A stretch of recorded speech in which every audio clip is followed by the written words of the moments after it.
হলেন পয়গম্বর সুলাইমান আলাইহিস সালাতু ওয়াস সালাম। আর 2 নম্বর জন হলেন বাদশাহ যুলকারনাইন। বাদশাহ যুলকারনাইন দুনিয়ার মধ্যে হায়াত পেয়েছেন 1600 বছর হায়াত পেয়েছেন।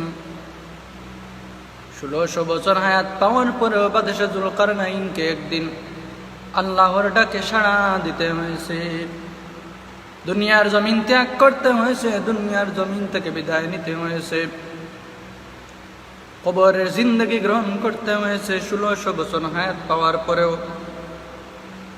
কিন্তু তুমি আমি আজকে দেখা যায় 70 বছর 80 বছর হায়াত পাওয়ার পরেও অহংকারের কারণে তোমার দ্বারে কাছেও যাওয়া যায় না।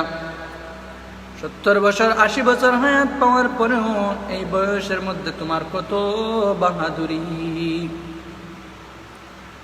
বাদশাহ যুলকারনাইন পুরা জাহান শাসন করেছেন, পুরা জাহানের ক্ষমতা ছিল বাদশাহ যুলকারনাইনের হাতে। কিন্তু তুমি আমি আজকের দুনিয়াতে দেখা যায় একটা রাষ্ট্রের ক্ষমতা পাওয়ার পর, একটা দেশের ক্ষমতা পাওয়ার পর, একটা ইউনিয়নের ক্ষমতা পাওয়ার পর, একটা জেলার ক্ষমতা পাওয়ার পর মানুষের উপর কত অত্যাচার, মানুষের উপর কত অবিচার তোমার আমার মাঝে রয়েছে। বাদশাহ যুলকারনাইন 1600 বছর হায়াত পাওয়ার পরও দুনিয়ার মায়া ত্যাগ করতে হয়েছে। বাদশাহ যুলকারনাইন মৃত্যুর আগে একটা ওসিয়ত করে গেছেন, আমি যখন মারা যাব, আমি মারা যাওয়ার পর জানাজা যখন শেষ হয়ে যাবে, কাফনের ভিতর থেকে 2টা হাত বের করে রাখবা, কাফনের থেকে 2টা হাত বের করে রেখে দিবে। বাদশাহ যুলকারনাইনের জানাজার নামাজ শেষ হলো, কাফনের ভিতর থেকে 2টা হাত বের করা হলো। দুনিয়ার লুবি দুনিয়াদারেরা বলে, সে দেখো বাদশাহ যুলকারনাইন পুরা দেশ শাসন করেছে, পুরা ক্ষমতা শাসন করার পরেও মৃত্যুর সময় 2টা হাত বের করে রেখেছে সে আরো পাওয়ার জন্য।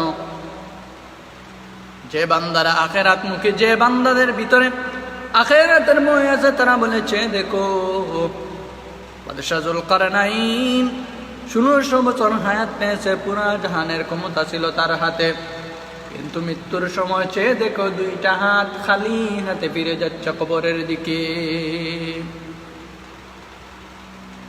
এত লম্বা হায়াত পাওয়ার পর, এত বিশাল ক্ষমতা পাওয়ার পরেও বাদশাহ যুলকারনাইনকে মৃত্যুর স্বাদ গ্রহণ করতে হয়েছে। এরে বান্দা, তুমি আমি এই দুনিয়ার মধ্যে আজকে আসি, কালকে এই দুনিয়াতে নাও থাকতে পারি। ফজরের সময় যদি তোমার ইন্তেকাল হয়ে যায়, তাইলে আসরের সময় তোমার জানাজা হয়ে যাবে, মাগরিবের আগে তোমাকে এই 3.5 হাত কবরের মধ্যে রেখে তোমার আত্মীয়-স্বজনরা চলে আসবে। আত্মীয়-স্বজনরা আর ফিরেও তাকাবে না তোমার দিকে। 1 দিন 2 দিন 1 মাস 2 মাস যাওয়ার পর তোমাকে তোমার আত্মীয়-স্বজন, তোমার ছেলে মেয়ে, তোমার ছেলে সন্তান, তোমার স্ত্রী সব তোমাকে ভুলে যাবে। তাইলে কিসের তো অহংকার দুনিয়ার মধ্যে।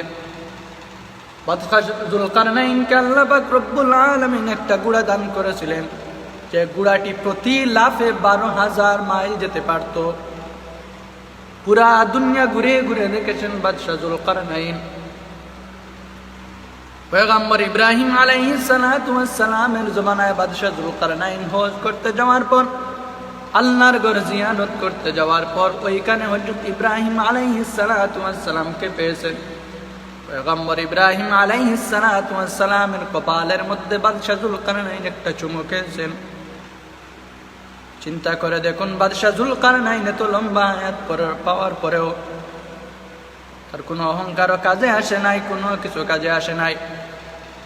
এরা দুনিয়ার মানুষ মনে রাখবা, তোমার থেকে বড় বাহাদুর ছিল ফেরাউন, তোমার থেকে বড় ক্ষমতাওয়ালা ছিল নমরুদ, তোমার থেকে বড় টাকাওয়ালা ছিল কারুন। কিন্তু আল্লাহ পাক রব্বুল আলামিন এই সকল কাফের মুশরিকদেরকেও আল্লাহ পাক রব্বুল আলামিন বড় নির্লজ্জ অবস্থায় মেরেছেন। নমরুদ তোমার থেকে কত বড় বাহাদুর ছিল, তুমি নমরুদের থেকে বড় বাহাদুর হতে পারো নাই। কিন্তু আল্লাহ পাক রব্বুল আলামিন নমরুদকে শেষ পর্যন্ত একটা ল্যাংড়া মশার দ্বারা, একটা ল্যাংড়া মশা তার মাথার মধ্যে ঢুকে গিয়েছিল। মশা যখন কামড় দেয় তখন তার অসহ্য লাগে, তখন বড় খারাপ লাগে। যখন জুতা দিয়ে বাড়ি দেওয়া হয় মাথার মধ্যে তখন কিছু আরাম পায়। নমরুদকে এইভাবে জুতা পিটা করতে করতে আল্লাহ পাক রব্বুল আলামিন নমরুদকে ওই দুনিয়া থেকে তুলে নিয়েছেন। তোমার থেকে বড় ক্ষমতাওয়ালা ছিল ফেরাউন, যে নিজেকে আল্লাহ দাবি করত, যে নিজেকে খোদা দাবি করত। আল্লাহ পাক রব্বুল আলামিন এত বড় ক্ষমতাওয়ালা ফেরাউনকেও নদীর মধ্যে চুবিয়ে চুবিয়ে মৃত্যুর স্বাদ গ্রহণ করিয়েছেন।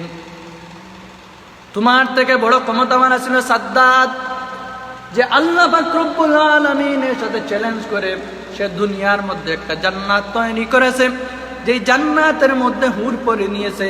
দুনিয়ার মধ্যে যত নাম্বার সারা বেশ্যা মহিলা আছে ওই মহিলাদের দ্বারা ওই জান্নাতের মধ্যে সে হুর পরে দিয়েছে। সাদ্দাত যখন জান্নাতের মধ্যে প্রবেশ করতে যাবে, সাধারণ একজন মানুষ ভিক্ষুকের বেশে একজন মানুষ সামনে গিয়ে বলে, সাদ্দাত দাঁড়াও। সাদ্দাত ওই মানুষকে বলে, আমার দাঁড়াবার সময় নাই, আমি আমার জান্নাতের মধ্যে প্রবেশ করব। সাদ্দাত যখন সামনের দিকে অগ্রসর হলো, জান্নাতের তার বানানো জান্নাতের মধ্যে যাওয়ার পর এক পা ভিতরে এবং এক পা বাইরে এই মাত্র ভিতরে প্রবেশ করবে, ওই লোকটা, ওই ভিক্ষুক লোকটা ওই বেশে গিয়ে বলে, সাদ্দাত আমি হলাম মালাকুল মাউত আজরাইল। দুনিয়ার মানুষ মনে রাখো, তোমার থেকে কত বড় বড় বাহাদুর ছিল এরা। তোমার থেকে বড় বাহাদুর ছিল সাদ্দাত, তোমার থেকে বড় ক্ষমতাওয়ালা ছিল ফেরাউন, তোমার থেকে বড় ক্ষমতাওয়ালা ছিল নমরুদ। এরপরেও এই দুনিয়া থেকে এই সমস্ত কাফের বেঈমানদেরকেও আল্লাহ পাক রব্বুল আলামিন উঠিয়ে নিয়েছেন। মনে রাখবা, তোমাকেও একদম মৃত্যুর স্বাদ গ্রহণ করতে হবে। এই দুনিয়ার মধ্যে কত ক্ষমতাওয়ালা ছিল, আজকে ছেড়ে দেয় কবরের মধ্যে 3.5 হাত মাটির ভিতরে ওরা, কেউ তাদেরকে মনে করে না। কিন্তু তুমি যদি এই দুনিয়াতে যদি ভালো কাজ করে যাও, তাইলে তোমাকে মানুষ একদিন না একদিন স্মরণ করবে।